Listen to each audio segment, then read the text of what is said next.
আসসালামু আলাইকুম friends, সালুস food প্যারাডাইসে সকলকে স্বাগত জানাই। বন্ধুরা, আবারও আমি আপনাদের মাঝে হাজির হয়ে গেলাম দারুণ স্বাদের একটি টেস্টি রেসিপি নিয়ে। এই শীতের সময় বৃষ্টি ভেজা দিনে যদি এই শাহী চিকেন খিচুড়িটা করা যায় তাহলে কিন্তু আর কোনো কথাই হবে না। চলুন তাহলে বন্ধুরা শুরু করা যাক, আর স্কিপ না করে দেখবেন, তাহলে কিন্তু ভিডিওটা বুঝতে পারবেন কিভাবে কি করছি। চলুন তাহলে দেখে নেওয়া যাক। বন্ধুরা, এই চিকেন শাহী খিচুড়ির জন্য আমি এখানে 8টা চেরা কাঁচা লঙ্কা নিয়েছি, 4টে মিডিয়াম সাইজ নিয়েছি টমেটো, আর নিয়েছি এখানে কিছুটা পরিমাণ ধনেপাতা। আর এদিকে আছে আমার 5টা মিডিয়াম সাইজের পেঁয়াজ, পাতলা পাতলা করে কেটে জল দিয়ে ভালোভাবে ধুয়ে জল ঝরিয়ে রেখেছি। আর এই হাঁড়ির মধ্যে আছে আমার 1.5 কেজি চাল, যেটাকে ভালোভাবে ধুয়ে গরম জলে ভিজিয়ে রেখেছি। আর আছে আমার 500 গ্রাম মসুর ডাল, সেটাকেও 3 থেকে 4 বার জল দিয়ে ধুয়ে গরম জলে ভিজিয়ে রেখেছি। আর ওর মধ্যে আছে আমার ছোলার ডাল 400 গ্রাম, সেটাকেও 3 থেকে 4 বার ধুয়ে গরম জলে ভিজিয়ে রাখা হয়েছে। আর বন্ধুরা, আমার লাগবে একটা পাতিলেবু। আর এই বাসনের মধ্যে আছে 1 কিলো আলু, এরকম আকারেই কেটে নিয়েছি, বেশি বড় বড় কিন্তু করিনি। আর এর মধ্যে আছে আমার 2 কিলো চিকেন, ভালোভাবে ধুয়ে জল ঝরিয়ে নিয়েছি। এবার এই চিকেনের মধ্যে আমি একটা গোটা লেবুর রস কিন্তু দিয়ে দেব। এই লেবুর রসটা দিলে কিন্তু চিকেনটা একদমই শক্ত শক্ত থাকবে। আর এর মধ্যে দিয়ে দেব আমি সামান্য পরিমাণ হলুদ। আমি কিন্তু এখন চিকেনের মধ্যে নুন ইউজ করব না, নুনটা দিলে কিন্তু তাড়াতাড়ি চিকেনটা নরম হয়ে যাবে, ওই জন্য নুনটাকে আমি ইউজ করব না। আর আলুর মধ্যে দিয়ে দিলাম সামান্য পরিমাণ হলুদ আর হাফ চামচের মতো নুন। খুব ভালোভাবে এবার মাখিয়ে নেব, তারপরে চলে যাব পরের স্টেপের দিকে। রান্নাটা এবার শুরু করব। বন্ধুরা, ছোট্ট একটি ভিডিও, স্কিপ কিন্তু করবেন না। আর ভালো লাগলে লাইক, কমেন্ট, আর অবশ্যই চ্যানেলটিকে নতুন হলে সাবস্ক্রাইব করে দেবেন। এবার চিকেনটিকেও লেবুর রস আর হলুদের সঙ্গে খুব ভালোভাবে মাখিয়ে রেখে দেব একটা সাইডে। বন্ধুরা, এবার গ্যাসের ফ্লেম অন করে একটা বড় পাত্র আমি বসিয়ে নিয়েছি রান্নাটা করার জন্য। আর দিয়ে দিচ্ছি এখানে পরিমাণ মতো সর্ষের তেল, আর দেবো খুব সামান্য পরিমাণ সাদা তেল। এখানে আমি 2 রকম তেল মিক্স করে নিচ্ছি, আপনারা চাইলে যে কোনো এক ধরনের তেলও দিতে পারেন। এবার তেলটাকে ভালো মতো গরম করে নিয়ে এর মধ্যে কেটে রাখা আলুটি আমি দিয়ে দেব। এবার হাই ফ্লেমে আলুটাকে ভালো মতো একটু লাল লাল করে ভেজে নিতে হবে। একদম কিন্তু বেশি সিদ্ধ করা যাবে না, একটু যখন লাল লাল রং চলে আসবে তখনই কিন্তু এগুলোকে আমি তুলে নেব। দেখুন, আলুটা আমার ভাজা হয়ে গেছে। এবার আমি একটা স্ট্রেনারের মধ্যে দিয়ে এগুলোকে তুলে নিচ্ছি। আলুটা আমার কিন্তু 30% মতো কুক করা হয়েছে, এর বেশি কিন্তু কুক করা যাবে না। এবার বন্ধুরা, আলু তুলে নেওয়া হয়ে গেছে। ওই পাত্রের মধ্যে আরও কিছুটা পরিমাণ সর্ষের তেল অ্যাড করে দিলাম, আর দেব 1 চামচ ভর্তি ভর্তি ঘি। এবার ঘিটা একটু মেল্ট হয়ে গেলে এর মধ্যে দিয়ে দেব 3 থেকে 4টি তেজপাতা, 3টে এলাচ, 3টে লবঙ্গ, সামান্য পরিমাণ দালচিনি। কিছু সেকেন্ড এটাকে নাড়াচাড়া করার পর কেটে রাখা পেঁয়াজগুলো এর মধ্যে দিয়ে দিতে হবে। এবার বন্ধুরা, পেঁয়াজগুলোকে হাই ফ্লেমে গোল্ডেন ব্রাউন করে ভেজে নিতে হবে। একদম কিন্তু কাঁচা কাঁচা রাখলে হবে না, একদমই গোল্ডেন ব্রাউন করে ভেজে নিতে হবে। আর একটু সামান্য হলেই কিন্তু এটা আমার হয়ে যাবে। দেখুন বন্ধুরা, কালার খুব সুন্দর চলে এসেছে। এবার আমি এর মধ্যে দিয়ে দেব 5 চামচ ভর্তি ভর্তি আদা আর রসুনের পেস্ট। আবারও কিছু সেকেন্ড এটাকে ফ্রাই করে নিতে হবে। এভাবে ফ্রাই করে নিলে কিন্তু আদা আর রসুনের কাঁচা যে স্মেল সেটা কিন্তু আর থাকে না। এবার আমি এর মধ্যে অ্যাড করে দেব কেটে রাখা টমেটো।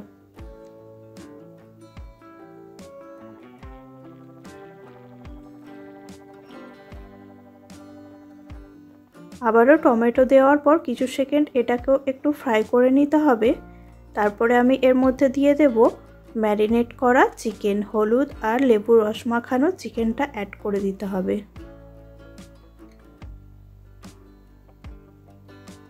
খুব ভালো করে কষিয়ে নিতে হবে।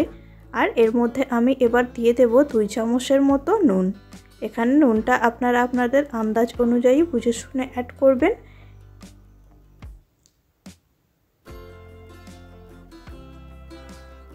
এবার কিছু সেকেন্ড নাড়াচাড়া করার পর এটাকে মিডিয়াম ফ্লেমে ঢাকা দিয়ে রেখে দেব 5 থেকে 7 মিনিটের জন্য।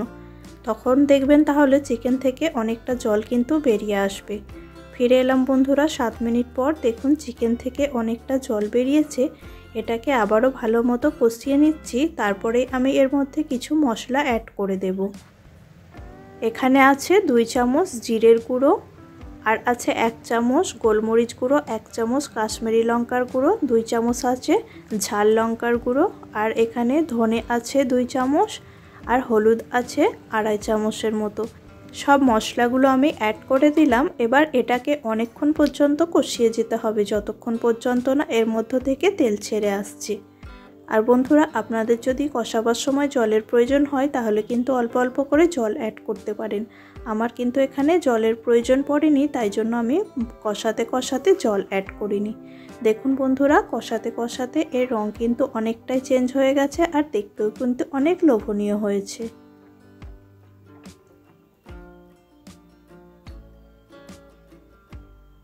এবার বন্ধুরা, আমি এর মধ্যে অ্যাড করে দেব ভিজিয়ে রাখা ছোলার ডাল, কারণ ছোলার ডালটা আমি সারা রাত্রির ভেজাইনি, তার জন্য আমি এখনই অ্যাড করে দিলাম। এরকম কষাতে কষাতে সেটা অনেকটা সিদ্ধ হয়ে যাবে।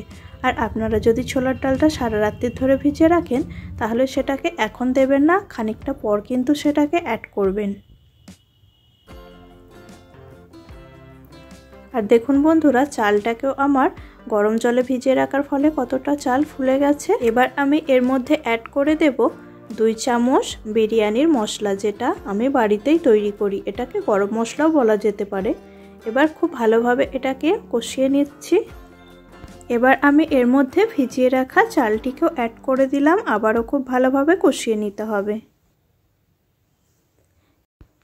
চালটা ভিজিয়ে রাখার ফলে কিন্তু চিকেনগুলো কিন্তু একদম গলে যাবে না বা ছেড়ে ছেড়ে যাবে না, তার জন্য চালটাকে গরম জলে ভিজিয়ে রেখেছিলাম, তার সঙ্গে ছোলার ডালও ভিজিয়ে রেখেছিলাম আর মসুর ডালও। এবার বন্ধুরা, ভেজে রাখা আলুগুলো এই পর্যায়ে কিন্তু অ্যাড করতে হবে। আবারও খুব ভালোভাবে কষিয়ে নিচ্ছি অনেকক্ষণ সময় ধরে। দেখুন বন্ধুরা, কষিয়ে নেওয়া কিন্তু আমার হয়ে গেছে। এবার আমি এর মধ্যে জল অ্যাড করে দিচ্ছি। এখানে আমি বড় জগের 1 জগ জল এখানে আমি দিয়ে দিলাম, আর দেব কিছুটা পরিমাণ জল। এবার নুনটাকে আপনারা চেক করে নেবেন। আর এই পর্যায়ে ডালটাকে দিচ্ছি। ডালটাকে কিন্তু একদমই লাস্টে দেবেন। ডালকে যদি সবের সঙ্গে দিয়ে একসাথে নাড়তে থাকেন তাহলে সিদ্ধ হতে অনেক সময় লাগে, তাই জন্য ডালটাকে এভাবে করে আলোক করে উপর থেকে ফেলে দেবেন, একটু চারিদিকে স্প্রেড করে দিয়ে এর মধ্যে আমি 8টা কাঁচা লঙ্কা দিয়ে দেব চেরা, আর দেব সামান্য পরিমাণ ধনেপাতা।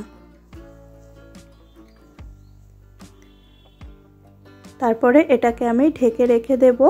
যখন এটা ফুটে উঠবে তখন গ্যাসের ফ্লেম কিন্তু মিডিয়ামে দিয়ে দিতে হবে, মিডিয়াম টু লো করে দেবেন। আধ ঘন্টার জন্য প্রায় এটাকে ঢেকে রাখতে হবে, তাহলে কিন্তু এটা পুরোপুরি সিদ্ধ হয়ে যাবে। ফিরে এলাম বন্ধুরা আধ ঘন্টা পর। দেখুন এটা আমার প্রায় কমপ্লিটের দিকেই। এবার আমি এর মধ্যে দিয়ে দেব 2 চামচের মতো কেওড়া জল। এটা দিলে কিন্তু এই খিচুড়িটা থেকে স্মেলটা খুব সুন্দর আসে। আর দেব এখানে 2 চামচ কাসুরি মেথি, হাতে করে এভাবে ক্রাশ করে এর মধ্যে দিয়ে দিলাম। আবারও এটাকে ঢেকে রেখে দেব আমি 5 মিনিটের জন্য। দেখুন বন্ধুরা, ফিরে এলাম 5 মিনিট পর। এটা এবার পুরোপুরি কমপ্লিট হয়ে গেছে। এবার আমি এর মধ্যে ঘি দিয়ে দেব কিছুটা পরিমাণ। দেখুন এবার কিন্তু আমি গ্যাসের ফ্লেমটা অফ করে দিয়েছি। এখানে 3 চামচের মতো ঘি অ্যাড করে দিয়ে আবারও এটাকে স্ট্যান্ডিং টাইমে 5 মিনিটের জন্য রেখে দেব।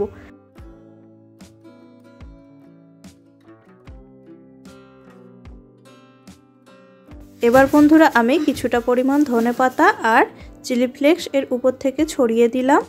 এবার এটাকে আমি ঢাকা দিয়ে দিলাম, আর গ্যাসের ফ্লেম কিন্তু আমার অফই আছে। এবার আপনাদের একটু খুলে দেখাচ্ছি দেখতে কেমন হয়েছে। কমেন্টে কিন্তু জানাবেন, আর ভালো লাগলে অবশ্যই লাইক, কমেন্ট, শেয়ার, আর চ্যানেলটিকে নতুন হলে সাবস্ক্রাইব করবেন। আজকের মতো তাহলে বন্ধুরা ভিডিওটি এখানেই শেষ করলাম। সকলে ভালো থাকবেন, সুস্থ থাকবেন। আবারও হাজির হব অন্য কোনো রেসিপির সঙ্গে। আর ভিডিওটি প্রথম থেকে শেষ অবধি দেখার জন্য আপনাদের সকলকে অসংখ্য ধন্যবাদ জানাই।